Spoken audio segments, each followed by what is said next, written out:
الرحمن الرحيم، والصلاة والسلام على أشرف الأنبياء والمرسلين محمد وعلى آل بيته الطيبين الطاهرين.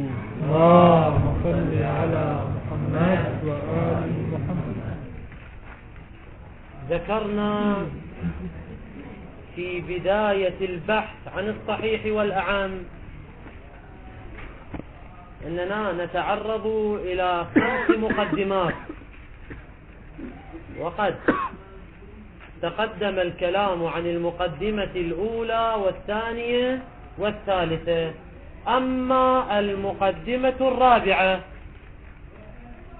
فتتعلق بنوعية الوضع في ألفاظ العبادات،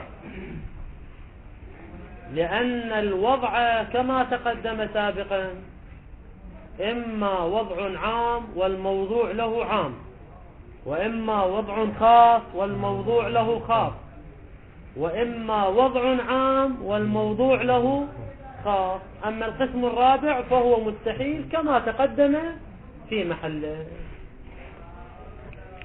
كلامنا الآن هنا وضع لفظ الصلاة التي لها مراتب ومصادق عديدة، وضعها ودلالتها على هذه الأفراد والمراتب بأي نحو يكون وبأي طريقة يكون. الجواب: فيما يرتبط بوضعها ودلالتها توجد لدينا 5 احتمالات. الاحتمال الأول أن نقول إن لفظ الصلاة لا يدل لا على الجامع والكلي ولا على المراتب بخصوصها، لا على الجامع ولا على المراتب والأفراد، لم يوضع لا لهذا ولا لذاك. وهذا الاحتمال باطل جزما، إذ أن الصلاة لو لم توضع لا للجامع ولا للأفراد، إذن هي وضعت لأي شيء وتدل على أي شيء، ستكون لفظا مهملا، وهذا لا يمكن الالتزام به. الاحتمال الثاني أن نقول إن لفظ الصلاة وضع لخصوص الأفراد والمراتب كلا على حدة، يعني وضعت بأوضاع متعددة للمراتب المتعددة، يعني كل مرتبة لها وضع خاص. وضعت للصلاة من 2 ركعتين، ووضعت للصلاة من 3 ركع، وضعت للصلاة من 4 ركع، وهكذا بقيام بدون قيام، بسورة بدون سورة، فكل مرتبة لها وضع خاص. وهذا الاحتمال باطل أيضا،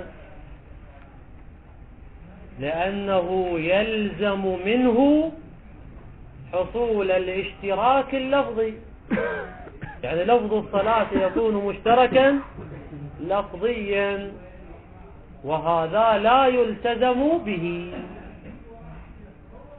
إضافة إلى ذلك يلزم تعدد الوضع بتعدد أفراد ومراتب الصلاة، والصلاة أفرادها ومراتبها غير منضبطة لا متناهية، كثيرة جدا، فكيف يمكن أن نضع لجميع هذه الأفراد فردا فردا؟ هذه عملية شبه مستحيلة. هذا الاحتمال الثاني إذن باطل. الاحتمال الثالث أن نقول لفظ الصلاة وضع لبعض المراتب، واستعمل في المراتب الأخرى مجازا، وهذا الاحتمال باطل أيضا، إذ كما قلنا في الوجه الرابع والخامس في المقدمة السابقة لتصوير الجامع، قلنا لا توجد لدينا مرتبة منضبطة للصلاة بحيث نجعلها هي الموضوع له، لا توجد لدينا مرتبة منضبطة، بل أي مرتبة نأخذها فهي نسبية، صحيحة لبعض وغير صحيحة لبعض آخر، فلا توجد مرتبة منضبطة حتى نضع اللفظ لمرتبة ونستعمله في المراتب الأخرى مجازا، فهذا الاحتمال باطل.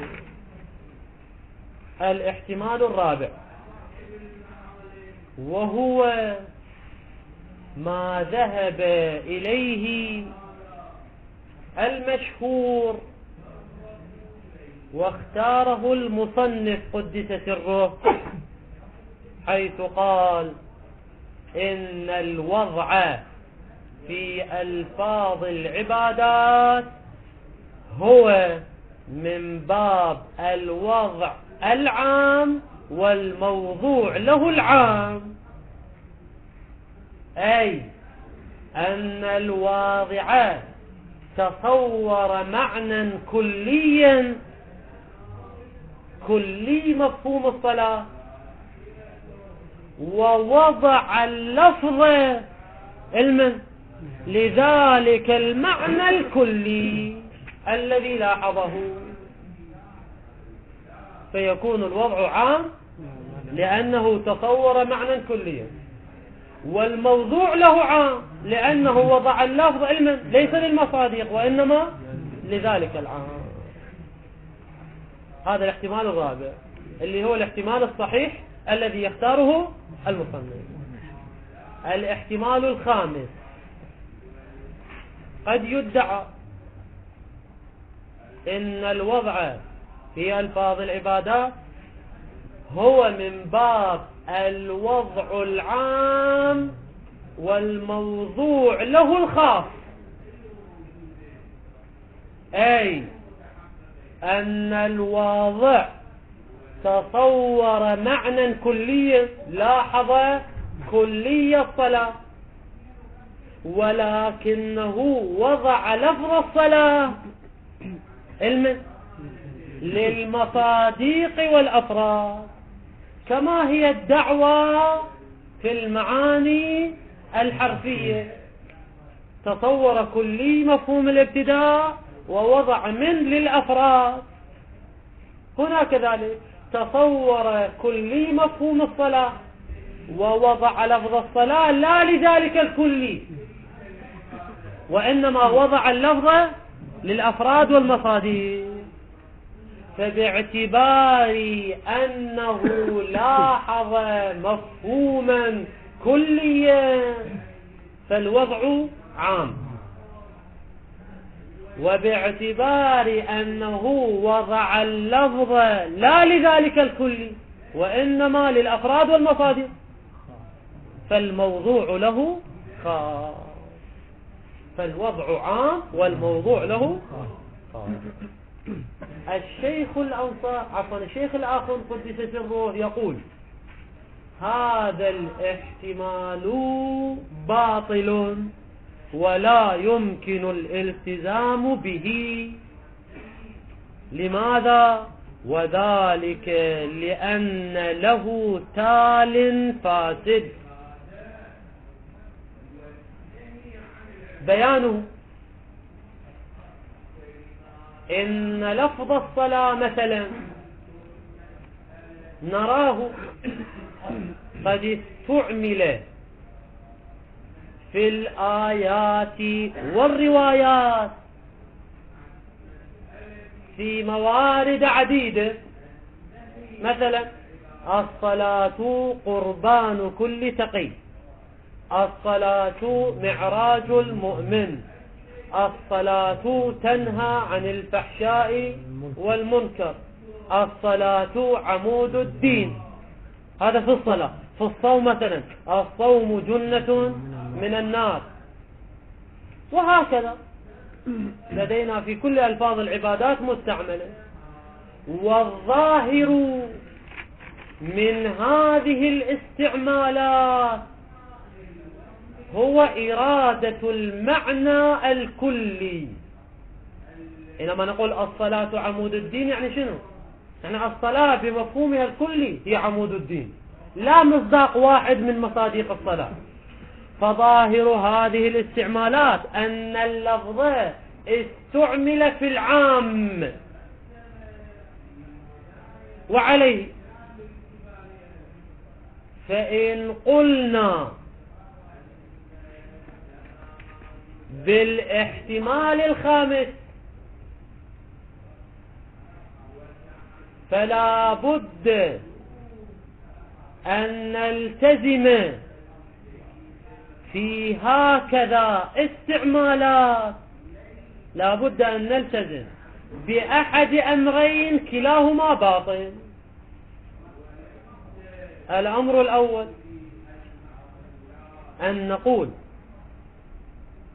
لفظ الصلاة في هذه الاستعمالات، الصلاة عمود الدين ومعراج المؤمن، استعمل هذا اللفظ في المعنى الكلي مجازا. لماذا استعمل مجازا؟ لأنه على الاحتمال الخامس لم يوضع لفظ الصلاة للكل، وإنما وضع للأفراد. فإذا استعمل في الكل فقد استعمل في غير ما وضع له، ويكون استعمالا مجازيا. إما أن يلزم هذا المجازي، وإما أن نقول لفظ الصلاة في هذه الاستعمالات لم يستعمل في المعنى الكلي،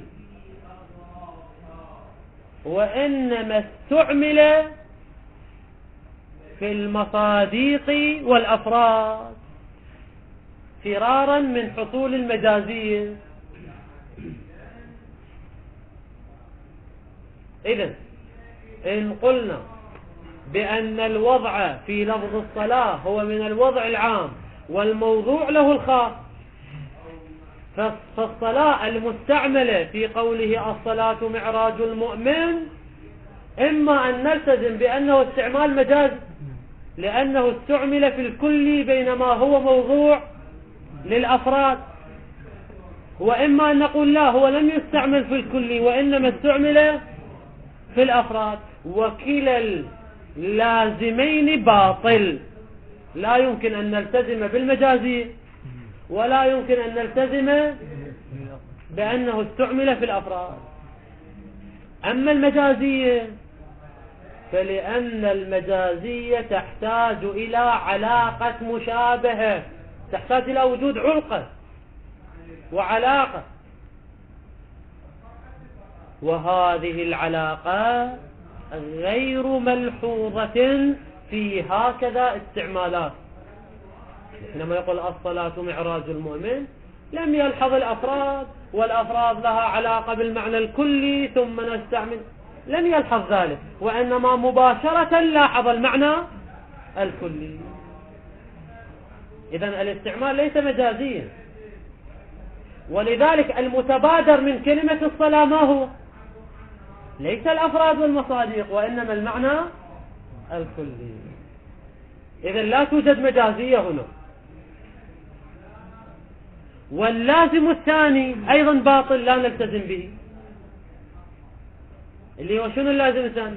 أن نقول لفظ الصلاة هنا لم يستعمل في المعنى الكلي وإنما في الأفراد والمصادر. نقول هذا باطل بالوجدان، إذ أننا نرى أن الصلاة استعملت في المعنى الكلي وليس في الأفراد أو خصوص بعض المراتب. إذن لازم الاحتمال الخامس إما القول بالمجازية أو الاستعمال في خصوص الأفراد، وكلاهما باطل، لا القول بالمجازية ولا الاستعمال في الأفراد. إذن المعنى الصحيح أو الاحتمال الصحيح هو الاحتمال الرابع، وهو أن ألفاظ العبادات موضوعة بالوضع العام والموضوع له العام. يبقى سؤال أخير: لماذا طرح هذا البحث هنا؟ أصلا لماذا طرحنا هذه المقدمة؟ الجواب: طرحنا هذا البحث لدفع توهم مفاده إن الوضع في ألفاظ العبادات هو من الوضع العام والموضوع له الخاص،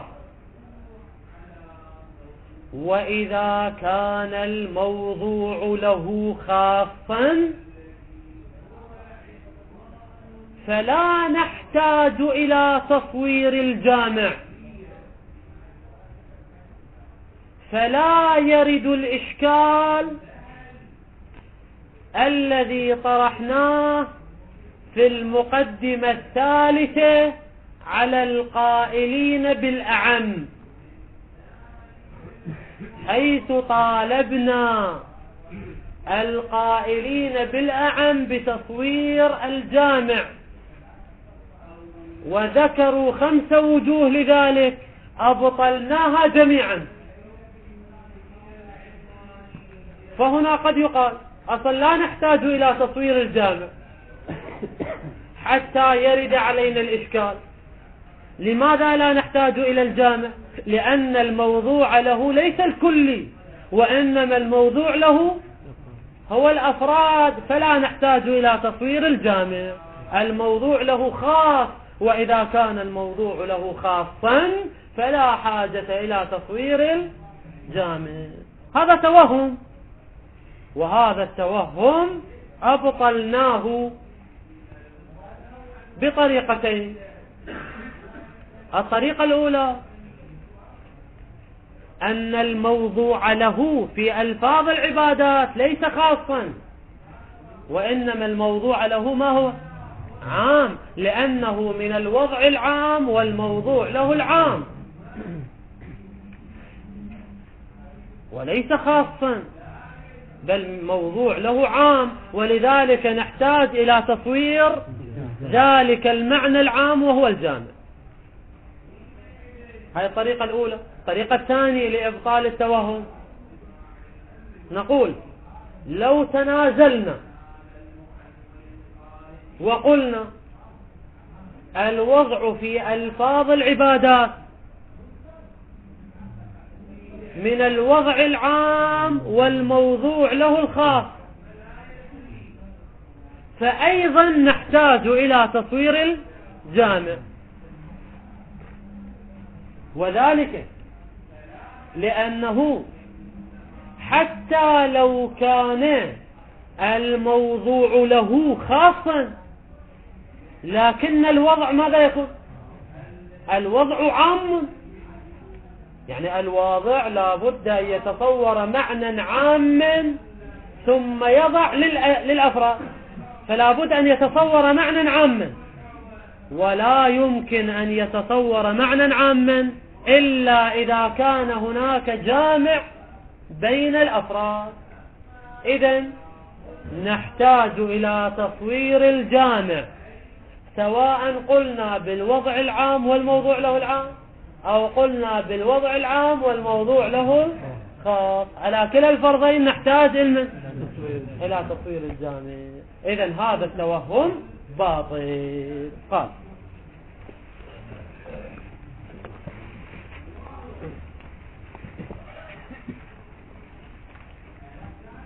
المقدمة الرابعة الوضع والموضوع له في ألفاظ العبادات. منها يعني المقدمة الرابعة من المقدمات أن الظاهر أن يكون الوضع والموضوع له في ألفاظ العبادات عامين. يعني الوضع العام والموضوع له عام، اللي هذا احتمال اللي هو الاحتمال الرابع. زين. أما الاحتمال الخامس، طبعا الشيخ لم يتعرض للأول والثاني والثالث لأنها احتمالات باطلة جزما، فيبقى عند الرابع والخامس. الرابع نختاره والخامس نرده.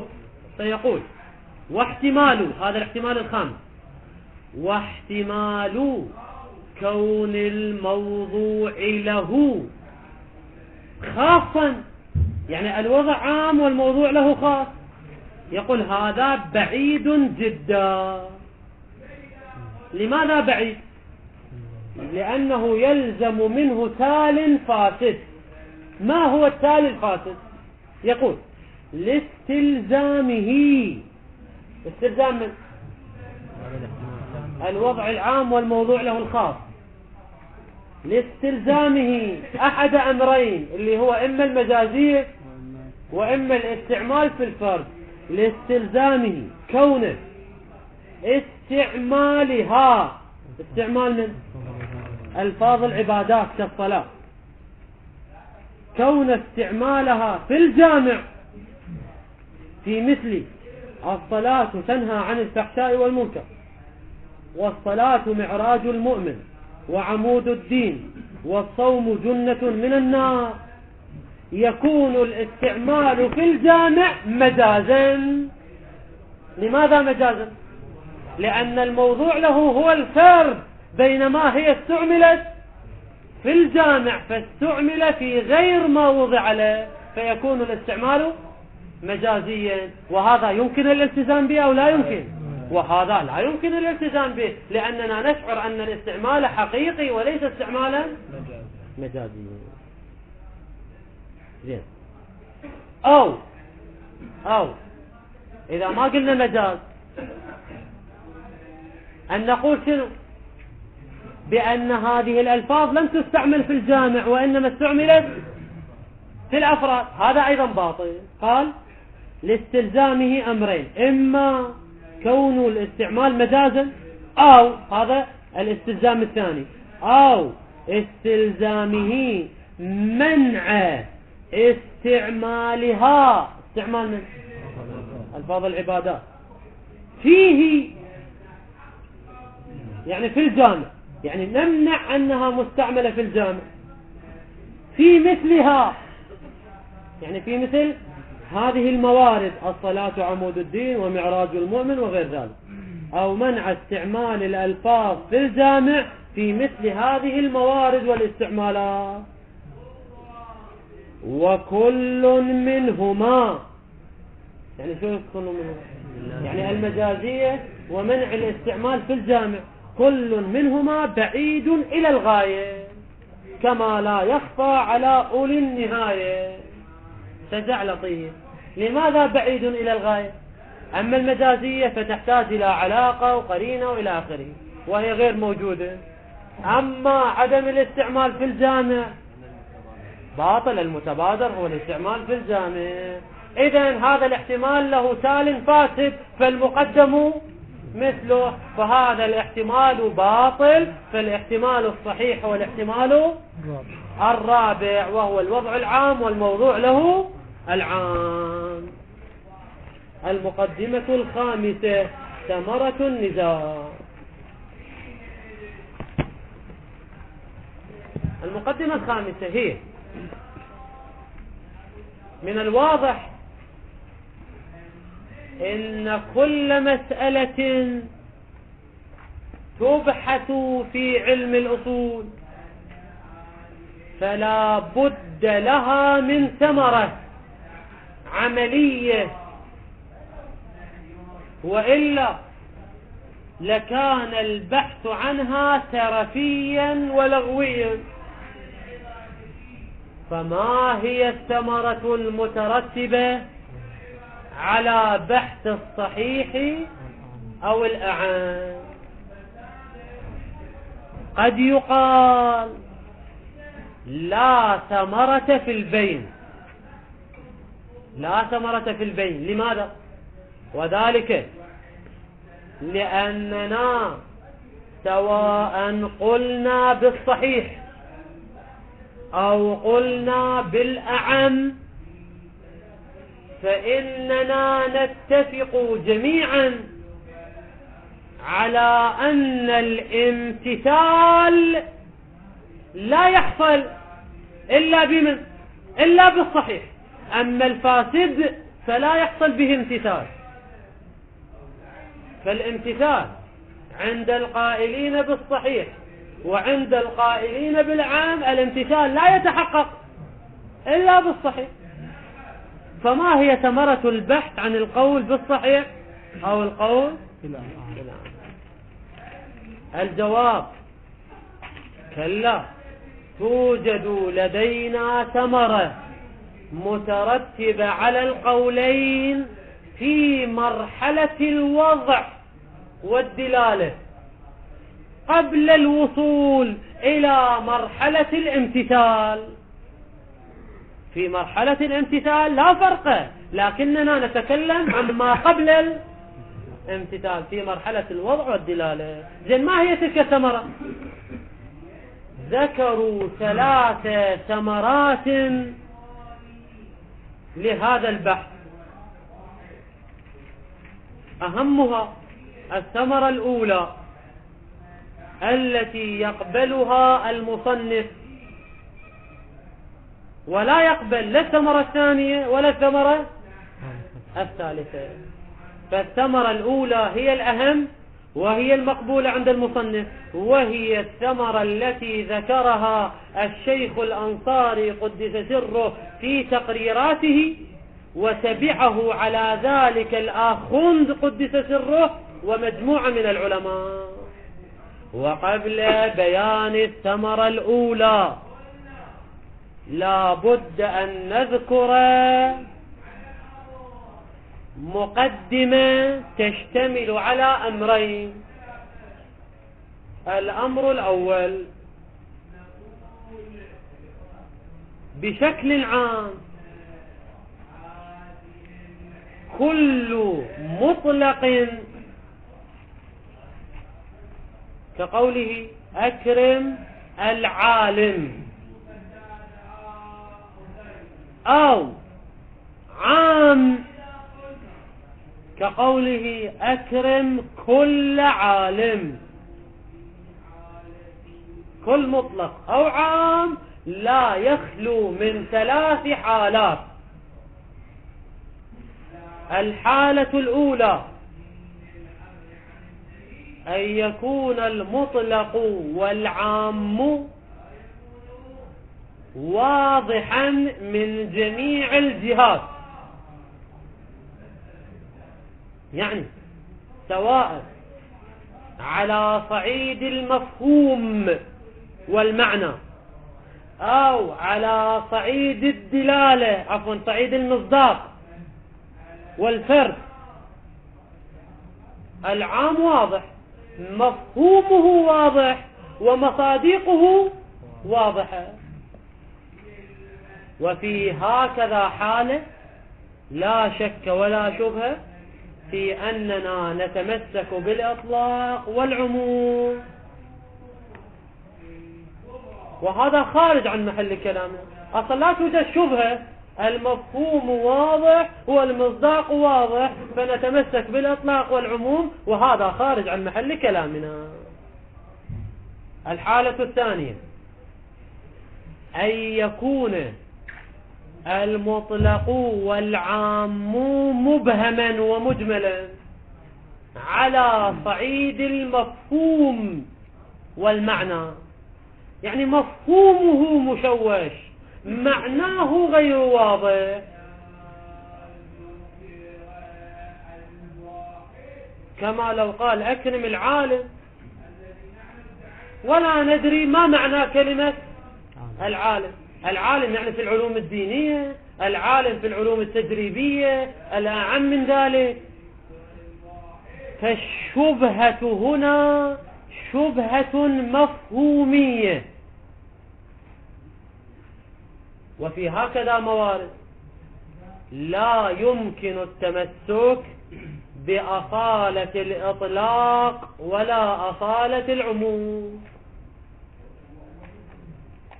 إذ أن الأصالتين تجريان فيما لو كان عندنا ظهور في العموم أو الإطلاق، بينما هنا ما لا يوجد لدينا إجمال، والمجملات لا يعمل بها لا بإطلاقها ولا بعمومها. الحالة الثالثة أن يكون العام والمطلق واضحا من حيث المفهوم، فلا توجد عندنا شبهة مفهومية، ولكن التردد والإشكال في المصداق، أي توجد عندنا شبهة مصداقية. كما لو قال أكرم العالم، وكان معنى العالم واضحا وبينا، ولكننا ترددنا في المصداق الخارجي. زيد هل هو عالم فيجب إكرامه، أو ليس عالما فلا يجب إكرامه؟ فهذه شبهة مصداقية أم شبهة مفهومية؟ هذه شبهة مصداقية. زين، في هكذا مورد في الشبهات المصداقية، هل يمكن التمسك بالعام والإطلاق، بالعموم والإطلاق، أو لا يمكن التمسك؟ قال المشهور من الأصوليين لا يجوز التمسك بالعام في الشبهة المصداقية،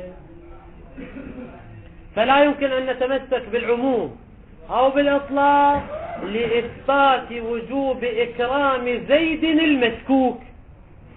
لماذا؟ هاي نقطة مهمة، وذلك لأنهم اشترطوا في تطبيق العام أو المطلق، اشترطوا شرطا أساسيا، وهو إحراز انطباق العنوان على الفرد والمصداق. فإذا أحرزنا انطباق العنوان على الفرد ثم شككنا في الخصوصيات الزائدة، نتمسك حينئذ بالإطلاق.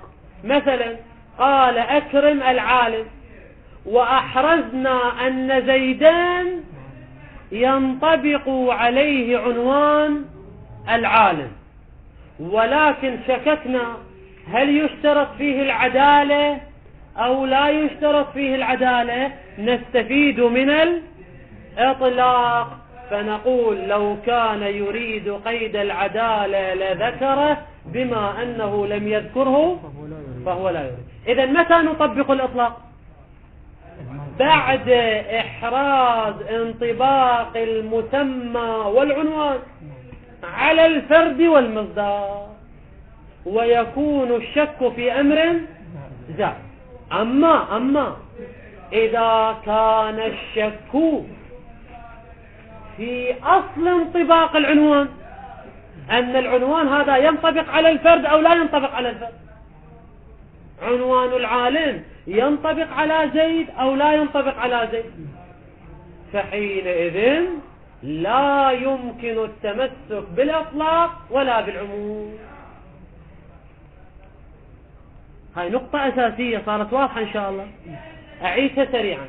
متى يمكن التمسك بالإطلاق والعموم؟ الجواب في مورد ما لو أحرزنا انطباق العنوان على المصداق وشككنا في دخالة أمر زائد. أما لو كان الشك في أصل انطباق العنوان، فلا يمكن التمسك بالإطلاق. ولذلك قالوا لا يمكن التمسك بالعام في الشبهة المصداقية. لماذا؟ لاختلال هذا الشرط، لأنه في الشبهة المصداقية الشك في انطباق العنوان أم الشك في أمر زائد؟ الشك في أصل انطباق العنوان، فلا يمكن أن نتمسك لا بالمطلق ولا بالعام. هذا واضح إن شاء الله. هذا هو الأمر الأول في المقدمة. طبعا نضيف له وهذه الحالات الثلاثة للعام والمطلق نفسها تذكر للخاص والمقيد، اللي هي شنو الحالات الثلاث؟ أن يكون واضحا ومبينا، أن تكون الشبهة مفهومية، أن تكون الشبهة مصداقية. نفس الأقسام الثلاثة. زين، هذا الأمر الأول في المقدمة. الأمر الثاني في المقدمة الشك والتردد اللي هو في العام أو في الخاص، إما أن يكون بين أمرين متباينين، وإما أن يكون بين الأقل والأكثر، كما سيأتي تفصيلا في محله. فقد تصير الأقسام؟ يعني الشك في العام على نحو دوران الأمر بين المتباينين، والشك في العام على نحو دوران الأقل، والشك في الخاص بين متباينين، والشك في الخاص بين الأقل والأكثر. فالأقسام قد 4. ولا كلام لنا في الخاص، سيأتي في محله، إنما كلامنا في العام. إذا كلامنا في قسمين: العام إذا كان الشك بين المتباينين، أو الشك في العام إذا كان بين الأقل والأكثر. ولا كلام لنا في الأول. يعني شنو في الأول؟ بين المتباينين. إذا تنحصر الثمرة هذه الأولى في مورد في الشك في العام إذا كان الشك دوران الأمر بين الأقل والأكثر. ثم نقول: ودوران الأمر بين الأقل والأكثر على نوعين، لأن الأقل والأكثر إما أقل وأكثر ارتباطيان، وإما أقل وأكثر غير ارتباطيين. مثلا إذا شككت أنني مدين لزيد ب100 دينار أم 150 دينارا، هذا أقل وأكثر أم لا؟ أقل وأكثر، 100 و150. لكن هنا الأجزاء ارتباطية أو غير ارتباطية؟ غير ارتباطية. ولذلك قال العلماء: إذا دار الأمر بين الأقل والأكثر غير الارتباطيين. مثال آخر: كما لو شككت أنا مطلوب 10 أيام صوم أو 11 يوما.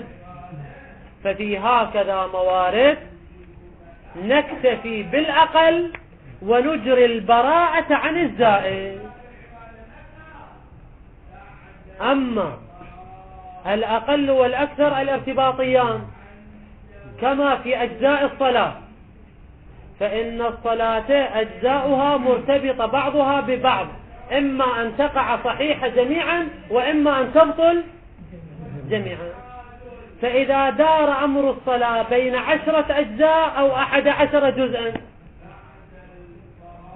فهنا نجري أصالة البراءة أم أصالة الاحتياط؟ قال البعض بإجراء أصالة البراءة عن الزائد، فنقول 10 أجزاء، أما 11 فنجري عنه البراءة. وذهب المشهور إلى إجراء الاحتياط، قالوا لا بد من الاتيان بالجزء 11. كلامنا فعلا في الأقل والأكثر الارتباطيين، لا في الأقل والأكثر غير الارتباطيين. إذن لحد الآن بعدنا بالمقدمة، ما داخلين في الثمرة. في المقدمة تبين أنه لا يمكن التمسك بالإطلاق إلا بعد إحراز العنوان في الفرد. أما لو شككنا في صدقه على الفرد فلا يمكن التمسك بالإطلاق. ثم قلنا إن كلامنا في دوران الأمر بين الأقل والأكثر الارتباطيين، وليس بين المتباينين ولا الأقل والأكثر غير الارتباطيين. إذا اتضحت هذه المقدمة نأتي إلى الثمرة، سيأتي بيانها إن شاء الله في الدرس القادم. والحمد لله رب العالمين، وصلى الله على محمد وآله الطاهرين.